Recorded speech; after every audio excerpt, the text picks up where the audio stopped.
I am. All right, any questions on this chicken training, chicken run? After the 14 days, you can move them into their regular. Yeah, so you could put this in their coop. You just place it down and it's a little enclosed environment within their coop. And then after the 14 days, yeah, this can go away and so can that. You can also leave this for a little bit. Maybe they want to go in there until they get more comfortable with a normal roost. A roost, you always want a roost to have a high point. So if you build a roost, curve the logs. Curve, curve,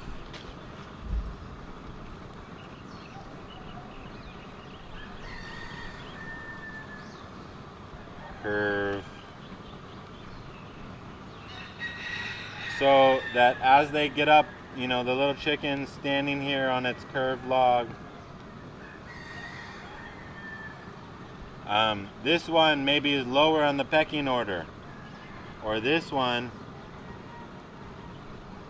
oh, that's a good chicken.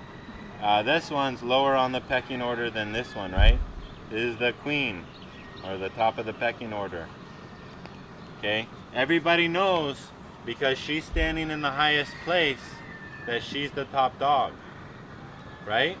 Nobody's trying to figure out who's the boss because they're all on a line that's the same height. If you have a highest point on the thing, it helps them say, oh, she slept there last night, that's the boss. It helps them not fight. Helps them not peck each other and establish pecking order, right? So you always want a highest point on a chicken roost. You want to make sure there's a peak, a pinnacle, a place where once they establish their pecking order, that chicken can sleep there. Because it helps them all know, oh, okay, we don't have to figure it all out again tomorrow. She slept there last night. That's the boss. Again, chicken psychology. Feed formulation. I'm not gonna go extensive into it today. That would be all we talked about for the rest of the day. And we could talk about it for 2 days. There's a bunch of details with that. But the base component, guess what it is? Guess. Nope, not grass. Though grass is a major component. IMO4. You can't do natural farming chickens without IMO4 because it is where they're getting the better feed conversion. It's what keeps them healthy so that nobody gets sick and needs antibiotics. So you're treating their floor with IMO4, that's in the video. But in the feed, what you can do is you can bring in like a 20% IMO4 as their feed. So you're producing IMO4 for chicken feed. 20%, you can do like a 20% grass.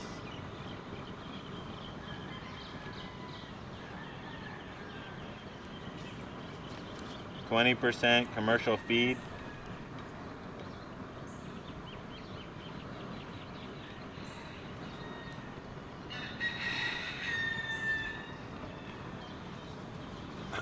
You can increase the grass,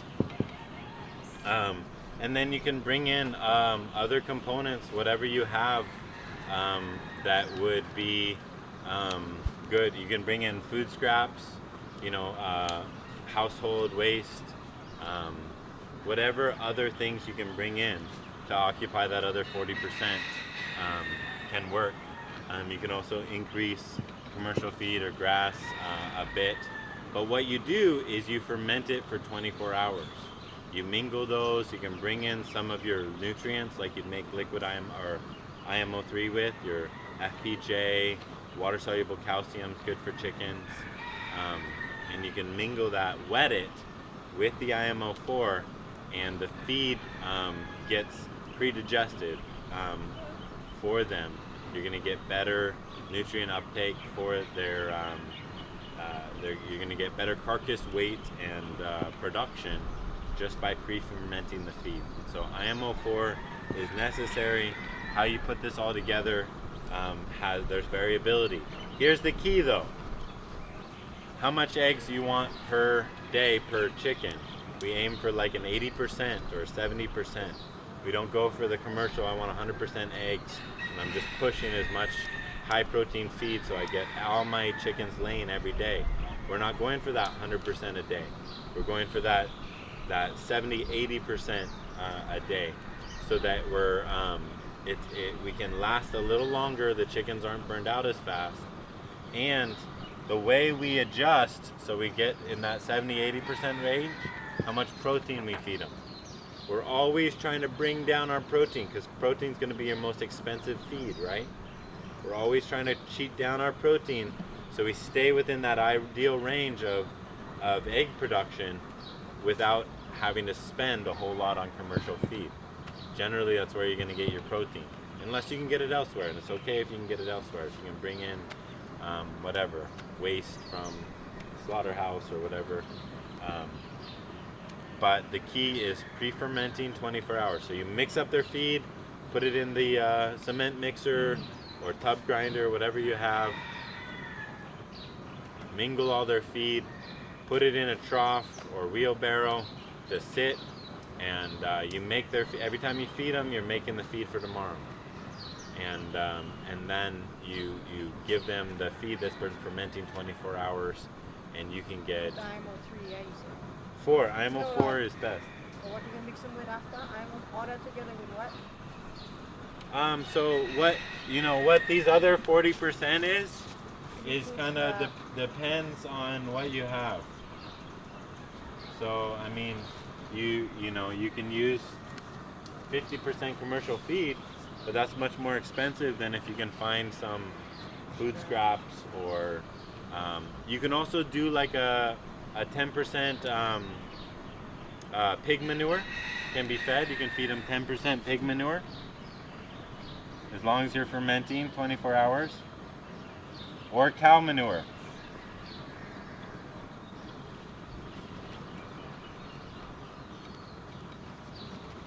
Yeah, and so you can have a pile and 10% of your feed is cow or pig manure or horse manure. It's great. You can mess with that number of manure, but you don't want to go too high. You can't go too high with the manure amount. But yeah, what else?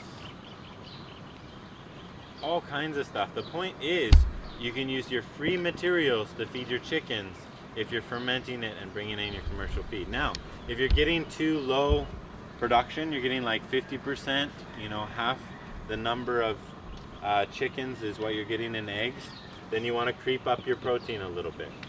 Your protein is the number you mess with to get your target production per day. Does that make sense?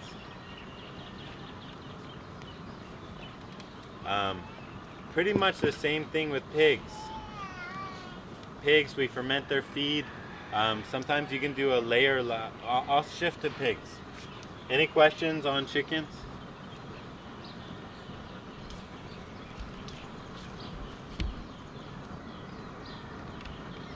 I guess indirectly, would this work for ducks?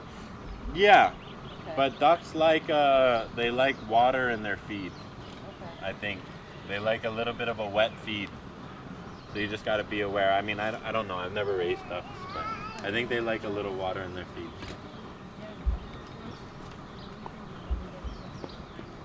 Ducks are so, natural farming ducks to eat. There's one place in Korea, the family raised the ducks, raised the shiso and the lettuce and all that stuff, and they make miso paste. And the meal was duck, roast duck, but it was cut like sashimi, just like thick slices of meat, all like in a block. Roast duck and a pile of leaves and a bunch of different miso paste. And what you do is you take your leaves, you put the duck on, and you cover it in the miso paste and you eat it. Oh, it's so good. I dream about that meal. And it was all just one family. They raised all that stuff in-house.